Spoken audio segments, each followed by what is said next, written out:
Welcome to The Explainer. Let's dive right in and demystify the psychological wiring of Generation X. Looking at today's culture wars, it totally feels like two massive, loud extremes battling it out constantly. But then, there's Gen X, the forgotten middle child, quietly watching with a coffee and a smirk. To really get them, we gotta look at their latchkey kid origins. Total benign neglect, right? See, when no one's coming to rescue you at 8 years old, you learn brutal survival lessons fast. They learn to take up way less space. Now, they survive anything but absolutely hate asking for help. People often think they're just emotionally cold. Nope. Actually, they're just incredibly emotionally compressed. Big difference. When they say, "I'm fine," it really means they're overwhelmed but handling it alone. Classic emotional armor. So, this hyper-independence, it's a superpower, sure, but it easily turns into a quiet, private prison. And their legendary cynicism, totally forged by watching huge institutions and shiny promises literally crack in real time.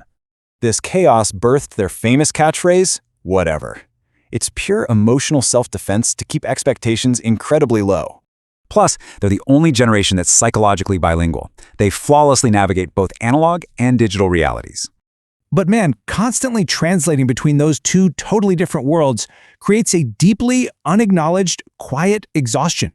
So they just do the invisible labor. They despise micromanagement because, honestly, control just feels like personal distrust. Today, they're literally trapped in a crushing pressure cooker. They're managing aging parents and struggling kids simultaneously. They don't post online breakdowns. They just relentlessly execute this exhausting daily cycle until their bodies give out.